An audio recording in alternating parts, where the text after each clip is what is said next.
oh anjing ini seperti aku saat kehausan. Turun lagi ke sumur yang cetek itu, dia naik lagi, terompak sepatunya, diisi air, digigit di mulut, dikasihkan ke anjing itu. Anjingnya minum dengan lahap, dia dapat pahala 1. Pulang mati, dia ke surga dengan pahala yang 1 itu. Kenapa? Dosanya sudah dihapus, sudah taubat gitu. Oh gitu. Terus bisa nggak hari yang setan ini diampuni oleh Allah? Sebesar apapun dosa Allah diampuni, syirik sekalipun kalau bertobat. Kalau nggak bertobat berapa kali neraka? Yakin saya tinggalkan dunia artis itu tahun 95, hancur semuanya. 95 kemana? Baru lahir 8 tahun 5 ya masih umbelen ya nompolan, belum ada pampers kan waktu itu, nompol 5 tahun. Padahal aku waktu itu setan tenang nih.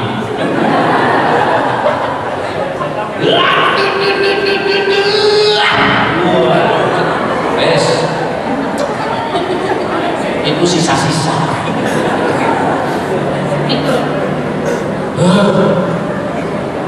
Perusahaan hancur, keluarga hancur, fitnah di mana-mana, uang simpanan habis, yang utang nggak mau bayar, kere, lebih dari kere. Kalau kere nggak punya apa-apa, utang. Untungnya istriku Ummu Haura itu dia pandai mengelola keuangan yang sedikit sampai tahun 2013. Dari tahun 95 tahun 2013 utangku lunas. Sekarang tidak punya utang, tidak punya mobil, tidak punya rumah kontrak, mobil rental. Kami ganti. Kalau dulu ganti-ganti mobil mah gelisah. Subhanallah. Saya terikat kepada dia, dia terikat kepada saya. Cantik, kalau kepada dia berdiri. Ibu kan ini. Nah, gitu ya. Lagi belum nanti ketularan.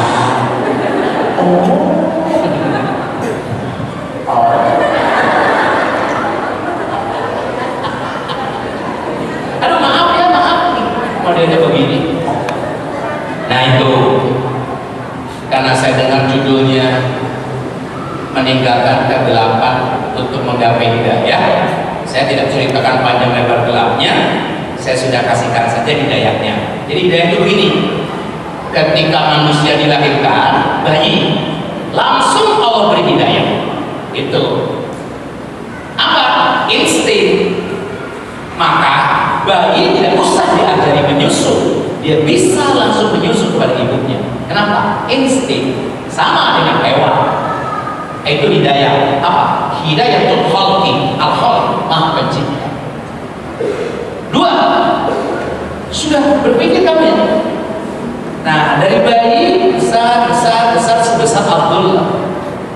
Mau manis dia, diberi lagi hidayah oleh Allah gratis. Al-aql, akal. Wa gharizat tadayun, akal dan naluri menuhankan. Maka anak seumur begini sudah bisa menuhankan.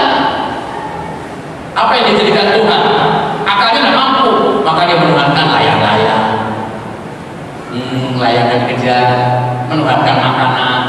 Karena tidak pernah terbimbing, begitu dewasa menuhankan Yesus, menuhankan Allah, menuhankan harta, menuhankan jiwa dirinya sendiri, menuhankan istrinya, menuhankan kecantikan, menuhankan jabatan, menuhankan partai, golongan. Kenapa? Karena manusia diberi hidayah oleh Allah, tadayun, naluri menuhankan. Tapi dia tidak tahu mana Tuhan yang harus aku sembah, harus aku bersujud dan harus aku taati. Allah turunkan lagi hidayah kepada akal manusia dan tadayunnya tadi apa? Al-irsyad wal bayan, petunjuk dan berjelas. Al-Quranul Karim dan Sunnah Nabi. Apa itu? Shiratal Mustaqim. Nah itu hidayah dari Allah gratis kepada manusia.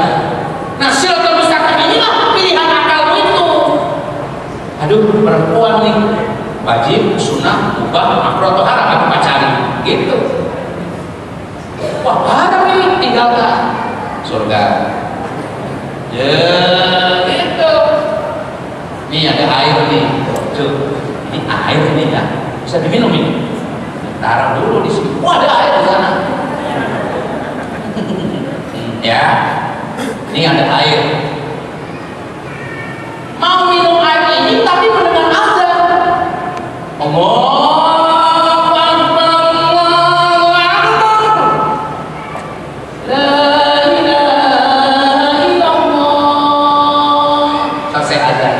Boleh nggak minum? Boleh nggak? Halal apa haram? Haram. Nggak boleh. Karena azan itu azan subuh bulan Ramadan.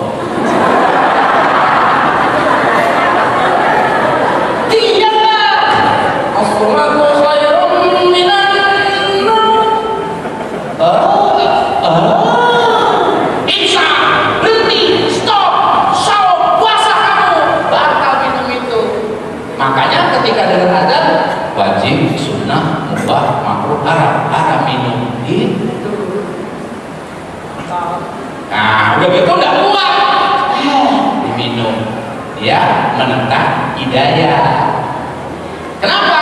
Karena ada satu hidayah yang tidak diberikan Allah secara gratis. Dia hanya dicari oleh seseorang yang dapat.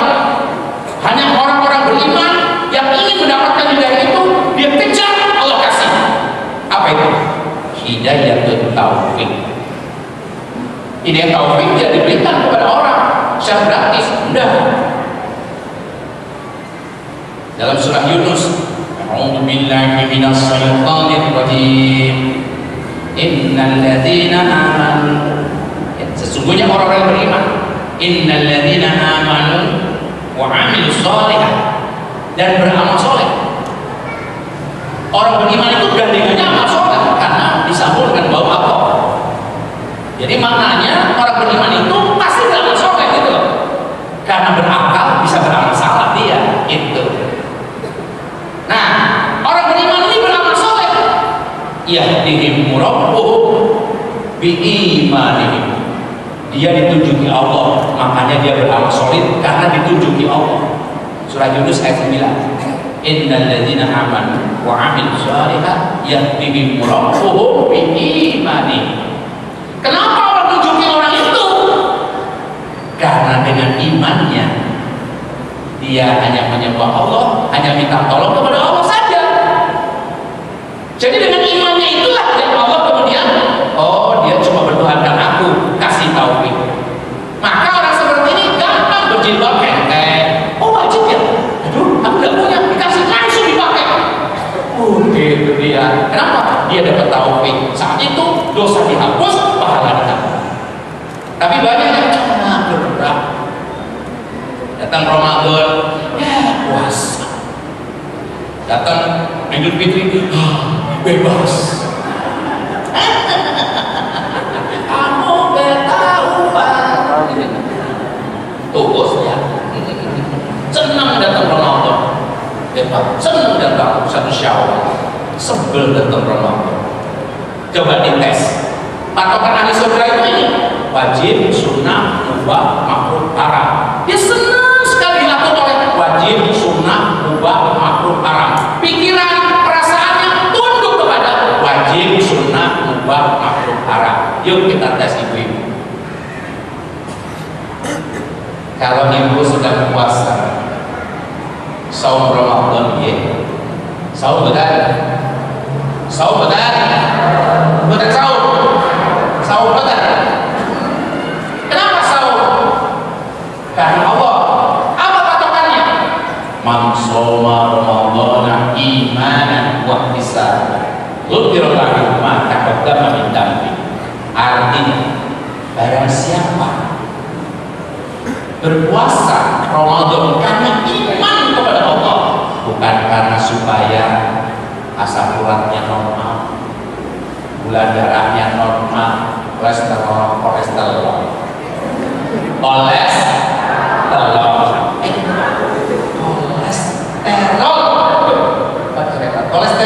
ya benar, kolesterol kolesterolnya normal. Kalau itu yang diniatkan, maka tidak dapat apa. Jadi orang ini dihapuskan dosanya. Kenapa? Karena dia berpuasa karena Allah. Ghufira lahu ma taqaddama min dhanbihi. Dihapus dosa masa lalu. Kalau dia sedang berpuasa itu datang haid, menstruasi, ya, datang menstruasi. Apa perasaanmu? Apa pikiranmu? Dan apa ucapanmu? Senang apa sebel? Senang apa sebel? Ada suaranya. Tadi kan cepat. Senang apa sebel? Sebel. Hari ini kita lihat. Man shoma Ramadhana iman. Barang siapa berpuasa karena imannya kepada Allah, ihtisaban, mengharap pahala, ghufira lahu ma taqaddama min dhanbihi, dihapus dosa-dosa masa lalu. Nah, sedang berpuasa, sedang baca Quran, baru masuk surah Al-Imran, pikiranmu, perasaanmu, wajib, sunnah, mubah, makruh, atau haram diteruskan puasanya. Jadi batalkan. Siapa kamu? Takwa. La'allakum tattaqun, agar kalian takwa. Nah, ketika wajib, sunnah, mubah, makruh, haram sholat, haram puasa, haram mengaji, batalkan. Tinggalkan pengajian. Siapa kamu? Takwa. Tapi Pak Ustaz, karena nggak puasa kan nggak dapat pahala. Iya. Berhenti baca Quran nggak dapat pahala. Iya. Nggak sholat lagi nggak dapat pahala. Iya lah. Tapi darah mensmu itu menggugurkan dosa-dosa. Nah, kalau ini tidak ada mensnya, cerai. Kalau benar mens gugur juga dosa. Kalau enggak, apalagi dia dimontok begini. Jadi pikirannya gimana? Wajib, sunnah, mubah, makruh, haram. Haram berpuasa, tinggalkan. Jadi selama ini kalau datang sebel, gak dapat pengampunan dosa, tidak dapat pahala, cuma dapat lapar dan dahaga saja. Jadi patokannya apa? Shiratal mustaqim, wajib, sunnah, mubah, makruh, haram. Itu perasaan tinggalkan, pikiran tunduk pada wajib, sunnah, mubah, makruh, haram. Siapa orang seperti itu? Orang yang meninggalkan kegelapan kemudian menjadi takwa. Siapa orang takwa itu? Orang bertakwa itu memiliki 4 karakter. 1. Al-khawf min rabbil jalil. Orang yang senantiasa mampu idroksilabilah, selalu mampu menghadirkan Allah. Dia selalu merasa dilihat Allah. Maka dia tidak berani selingkuh, tidak berani ngomongin saudara. Kalau mau ngomongin, mau rasani, dia mikir, kalau aku ngomong begini dia sakit hati, kalau di depannya dia marah. Sekarang di belakang dia, nah, bukan di depan dia, tapi di belakang dia. Kalau aku ngomong dia ada, dia marah, maka aku tidak bicara meskipun di belakang dia. Siapa kamu? Takwa. Gak pernah ngerasani, gak pernah memfitnah, apalagi selingkuh, berzina. Kenapa? Karena selalu diawasi oleh CCTV. Malaikat raqib dan atid mencatat amalmu. Ketika di yaumul hisab, mulutmu terkunci. Yang berbicara kemaluanmu, masuk kemana, dimasukin siapa, tanganmu nunjuk apa, memecah siapa, kakimu melangkah kemana, matamu memandang apa, telingamu mendengar apa. Itu yang dihisab.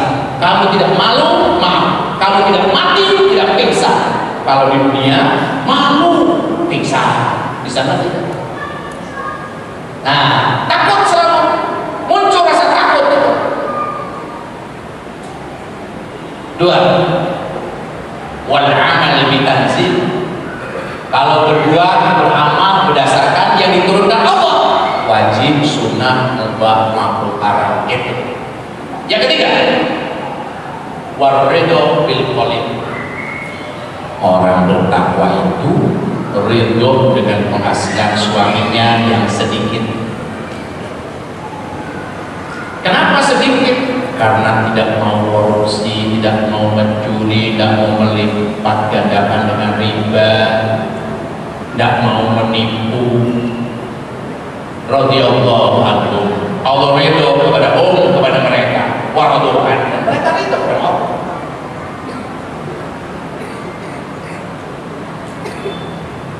Kenapa dia ridho? Sebetulnya dia orang kaya.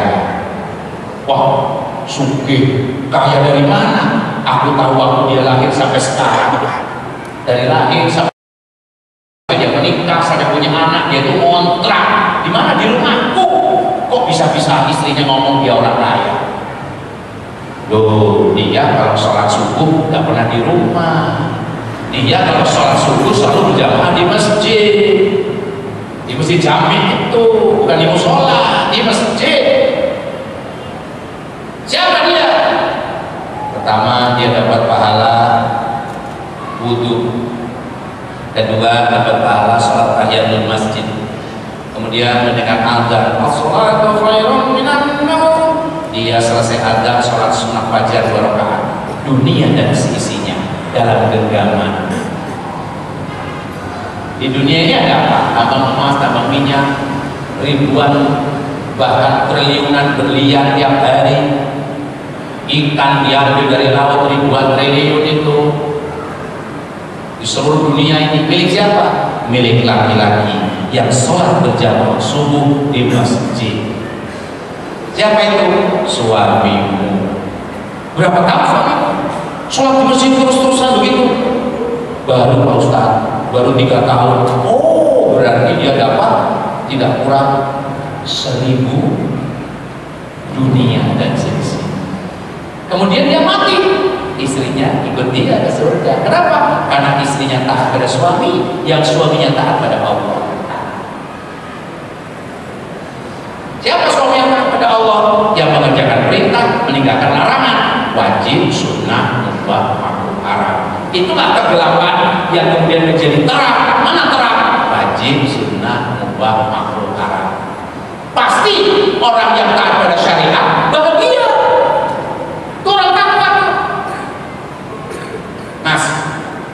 Ini putra panjenengan, benar nih, bangga. Waktu istrimu hamil, sampean malu dah? Bangga. Kenapa? Menurut syariat sah menikah, betul.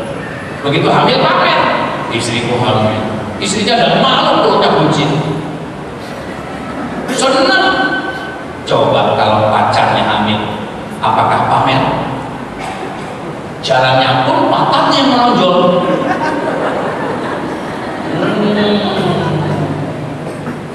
Gelisah, terjadi pembunuhan, disembunyikan, sakit hati, bayinya lahir bingung menutupi air. Coba anak ini dibawa-bawa kemana-mana. Bangga, ini anak saya sudah habis berapa juz? 2 juz. Alhamdulillah. Umurmu berapa? 10 tahun. Bapaknya berapa juz? Justru itu, itulah bapak yang sukses. Kenapa? Anaknya lebih pintar dari dia. Itulah bapak yang sukses. Amin. Tapi ilmunya banyakkan bapaknya, lihat aja jenggotnya. Itu. Jadi yang namanya materi, dunia itu cuma 3, harta, ya. Dunia itu punya istri, punya anak, punya pekerjaan. Itu dunia. Punya anak, punya suami, suami punya pekerjaan. Itu dunia cuma itu. Punya mobil gelisah. Punya mobil 2 lebih gelisah lagi. Bayar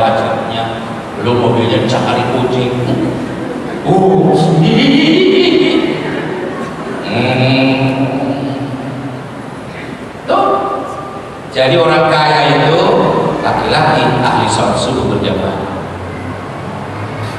Berat, oh berat, jauh banget. Kalau mudik walaupun jauh, wow. Tapi ke masjid, mancing jauh, judi jauh, pacar jauh, masjid.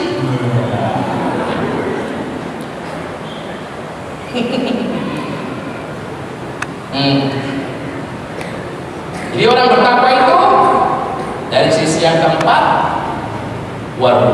yang keempat isti'dadul yaumil rahim, selalu mempersiapkan dirinya untuk meninggal dunia pada yaumul rahim, pada hari di mana kamu mati. Disitulah kamu tertawa, alhamdulillah, infak sedekahku, anak-anakku yang habis Quran, istriku yang taat, istrinya juga ditinggal suami, alhamdulillah ya Allah, suamiku soleh ini meninggal, aku bisa ikut dia ya Allah. Anak-anakku berkat makanan yang diperoleh suami yang halal uangnya, anak-anakku gampang aku mendidiknya. Lantas anak tetangga susahnya dididik karena makanannya haram dari suaminya itu. Tapi suamiku uangnya sedikit tapi halal, gampang sekali mendidik anak. Tenang. Kenapa? Karena dia hidupnya hanya untuk surga. Wala tansa nasibaka minad dunya. Tapi tidak meninggalkan nikmatnya dunia. Punya istri, punya anak, punya kerjaan. Itu dunia cuma itu. Dunia itu seperti ini. Masukkan, angkat. Ada yang netes, dan sisanya itulah dunia. Air yang menempel di jari ini adalah nikmat dunia yang diperebutkan oleh sekian miliar manusia. Rebutan mobil, rebutan pekerjaan, rebutan perempuan, rebutan pacar, rebutan macam-macam. Itu cuma yang air nempel. Air ini dikembalikan ke laut. Seluas itulah nikmat yang kamu rasakan di akhirat nanti. Dan nikmat akhirat itu dua faktor. Ada buah anggur. Aku ingin buah anggur, sudah ada di depan mata. Kamu makan satu biji, enaknya luar biasa. Kamu makan anggur kedua, lebih enak. Anggur ketiga lebih enak. Anggur keempat lebih enak. Dan rasa sudah 10 ton. Tidak kekenyangan, tidak. Penduduk surga tidak pernah kentut, berkeringat, buang angin, buang air. Semua yang dimakan dicerap oleh tubuh. Rumahnya mengalir air madu, air susu, air khamr yang di dunia dimakan mabuk, di sana nikmat. Tapi pemabuk di sini yang bertobat gak bakal merasakan lagi karena udah dirasakan di dunia. Dan air jernih, 4 sungai di surga di rumah. Wah kok istrinya perawat terus, gak punya rasa cemburu. Istrinya 2 dan 70 bidadari. Para sahabat bertanya, bagaimana kami meladeni mereka? Kekuatan kalian lebih dari 100 kali. Lah kalau bidadari 70, istri 2 berarti 72. Kekuatannya lebih dari 100, masih ada sisa 28 kekuatan. Dan itu dirasakan oleh istri-istrinya itu. Kalau suami punya rumah, yang paling sering di rumah siapa? Istri. Suami bawa makanan, yang menikmati makanan siapa? Istri. Begitulah kehidupan akhirat. 70 bidadari yang membahagiakan dia, dirasakan kebahagiaan itu oleh istri-istrinya yang tidak dikasih cemburu oleh Allah. Tapi di dunia saja kalian sudah cemburuan. Ini saya ngarep makin ini kayak banget cemburuan. Maka ketika Rasulullah Mi'raj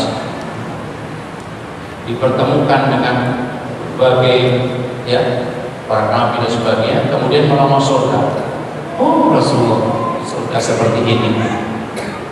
Lalu ujung adalah aku, dari tengah adalah anak yatim, kaum duafa, orang miskin. Rasulullah ngomong ke neraka, ternyata wanita, perempuan, ibu-ibu, nenek-nenek, janda-janda, banyak banget di sana. Di belakangnya para lelaki yang hampir tidak terlihat terlihat karena banyaknya jumlah wanita di neraka. Itulah yang membuat pertanyaan seorang wanita kepada Rasulullah di Makkah. Ya Rasulullah, mengapa wanita banyak sekali di neraka? Apa penyebabnya? Jelas gitu loh. Maksud sih perempuan banyak di neraka. Pertama, menjelang-jelang akhir kiamat jumlah wanita lebih banyak, 1:50. Itu pertama. Yang kedua, wanita itu suka ngomong begini sama suaminya, kapan gue setia? Begitu kacang goreng belum dibeli, lebaran tinggal 3 hari, ketupat belum bikin, ngomong istrinya, ini kapan bawang goreng, kapan kue sojangan jam, oke sendal. Ucapannya cuma gitu, kapan kamu menyenangkan aku? Itu di neraka lama sekali. Para istri gak tahu nikmatnya surga ada di tangan suami. Surga itu di tangan suamimu, bukan di telapak kaki ibumu, apalagi mertua. Di tangan suamimu. Suamimu yang jahat itu dia ke neraka, kamu ke surga. Karena suaminya walaupun jahat ridho sama kamu, kamu yang ke surga karena ridho suami. Mertua ridho, bapak ibumu ridho, suamimu nggak ridho, Allah tidak akan mengampuni taubat istri yang tidak diridhoi suami. Tersinggung? Alhamdulillah, kalau kambing tidak tersinggung. Tersinggung mikir, wajib, sunnah, makruh, haram gitu. Ingat nggak waktu ijab qabul? Dengar nggak apa yang dikatakan oleh bapakmu? Aku serahkan surga neraka anak gadisku kepadamu dengan mas kawin dibayar tunai. Saat itu bapakmu tidak menanggung surga dan neraka lagi anak gadisnya itu, apalagi ibumu yang berwenang bapaknya. Sambil bergetar menunggu jawaban, dijawab oleh suamimu, telah terima surga neraka anak gadismu kepadaku dengan mas kawin dibayar tunai. Sejak itu surga neraka di tangan suamimu. Legalah para ibu dan bapaknya karena sudah dialihkan kepada suami.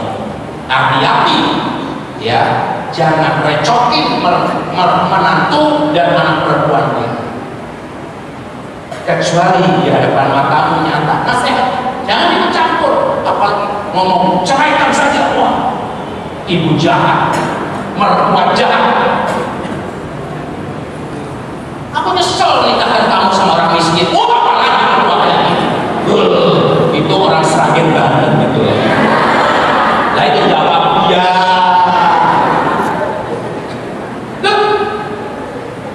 Padahal jadi wanita itu enaknya luar biasa.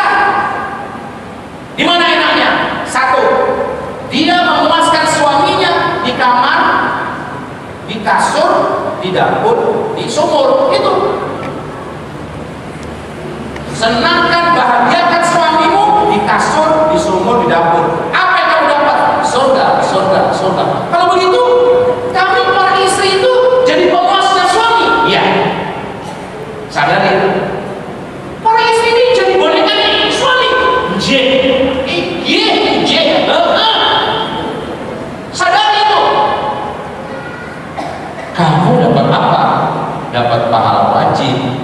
Kalau suami mendatangimu di kasur, di tempat tidur, di sumur, suamimu dapat apa? Dia cuma dapat surga. Nah, artinya kalau kamu menolak suami, dosa, dosa, dosa, sampai suami memaafkan dengan ikhlas. Laknat, dilaknat Allah. Tapi suami saya suka nolak, Pak Ustaz. Berarti ini suami-suami rugi. Seperti suami yang tidak sholat tahajud, nggak dosa tapi rugi. Kalau kamu menolak suami seperti tidak sholat isya, tidak sholat maghrib, tidak sholat wajib, dosanya. Lah kok kepenak jadi laki-laki? Bukan begitu mikirnya. Kalau soal kepenak Karena suamimu sering mendatangimu, kamu hamil. Nah, sejak kamu hamil, derajatmu 1 tingkat di atas suami. Ini nur nih, yang tadinya kegelapan nih, menguasai suami itu gelap itu. Hamil, maka derajatmu 1 tingkat di atas suami. Sangat mulia seorang istri yang hamil mengemban anak suami. Bukan anakmu, suami. Begitu lahir, binti bapaknya. Begitu lahir, binti bapaknya. Karena kamu hamil sampai 9 bulan 10 hari, setiap hari hanya dapat pahala saja. Harta suami tidak ada apa-apa.